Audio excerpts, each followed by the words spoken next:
Faut-il motiver ou inspirer? Dans la quête d'un discours impactant, on pense souvent que inspirer et motiver son public, c'est la même chose.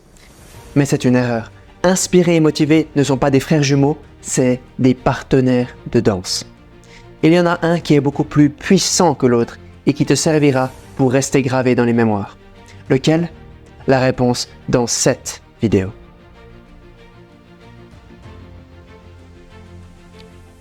Tous les jours, on entend les mots inspirants et motivants. Ils sont utilisés de manière interchangeable, alors qu'en réalité, ils comportent des différences subtiles qui impactent l'humain différemment.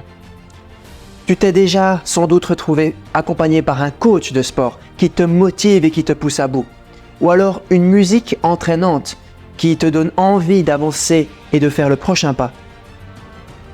Et tu es déjà sorti du cinéma en te disant « Waouh, quel film inspirant !» En réalité, l'inspiration et la motivation ont tous deux des durées, des impacts et des effets différents.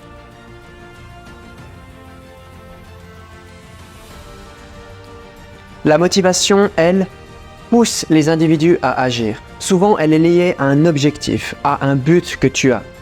Ça peut être un objectif relié à ton travail, à ton quotidien, à ta routine.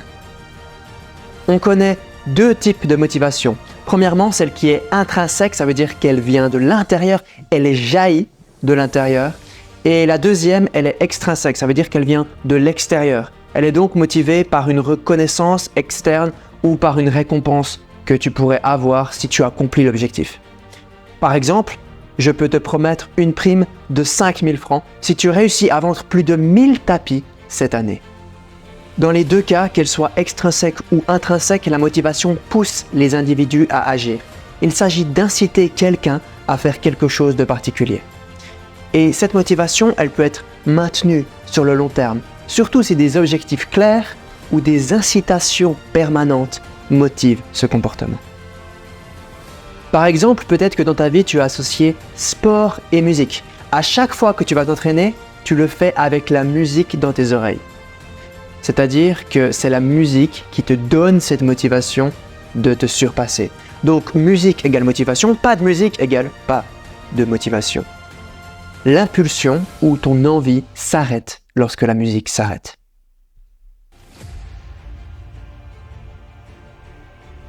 C'est exactement pareil en prise de parole.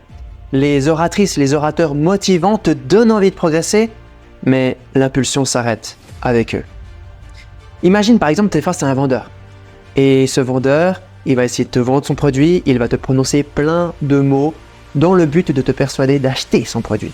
Donc tu vas entendre des rares, des opportunités, 100%, efficace, garantie, aubaine, tout ce genre de mots. Et sur le moment, tu vas être motivé, tu vas acheter le produit. 1 heure plus tard, la motivation, elle est redescendue. Et là, tu commences à regretter. Tu te dis, mais pourquoi j'ai acheté ce produit finalement? Et tu as l'impression de t'être fait rouler dans la farine. Ça, c'est le scénario de quelqu'un qui est motivant sans être inspirant. La motivation s'arrête avec la personne. L'impulsion, l'envie s'arrête avec la personne. Elle s'arrête lorsque la personne s'arrête de parler.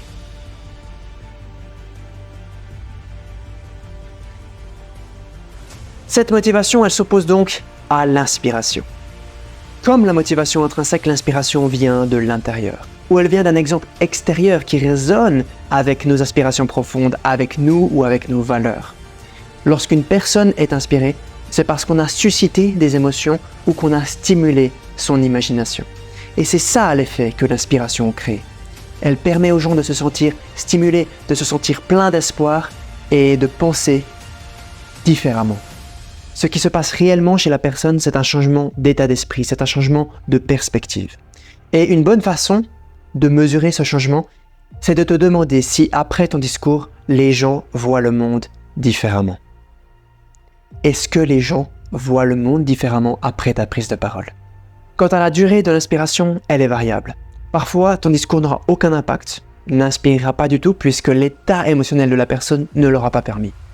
Mais d'autres fois, l'impact sera profond.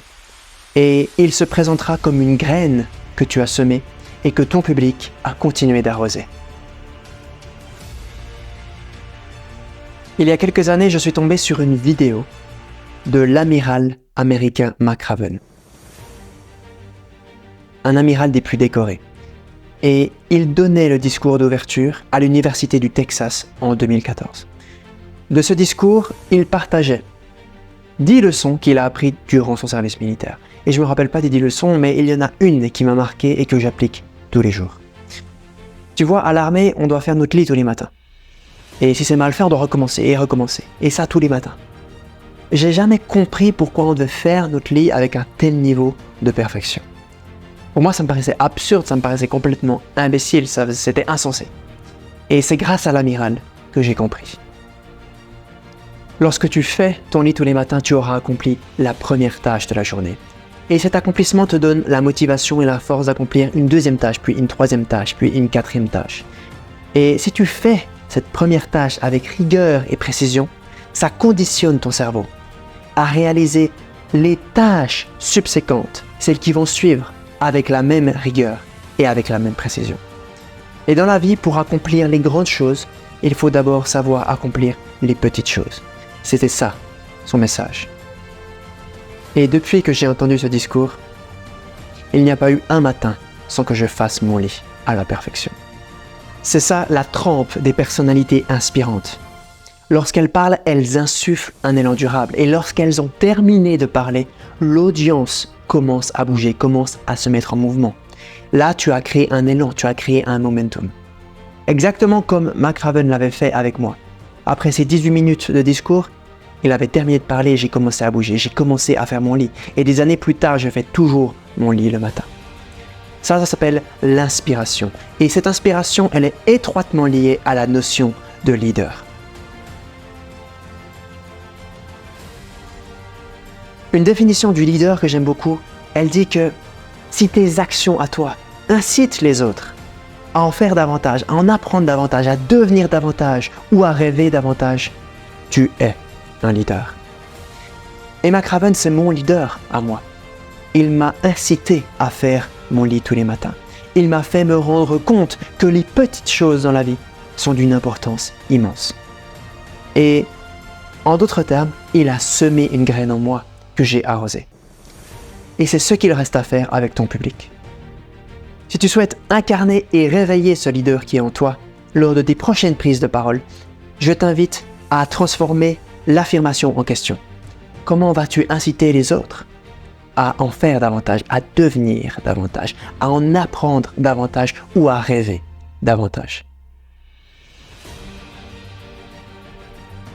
La prochaine fois que tu t'exprimes devant une assemblée ou devant ton équipe, demande-toi quel élément inspirant tu peux rajouter à ton discours et quel élément motivant tu peux rajouter. En d'autres termes, demande-toi comment faire passer ton public à l'action et demande-toi quelle graine tu veux semer que ton public va ensuite arroser lorsque tu ne seras plus devant lui.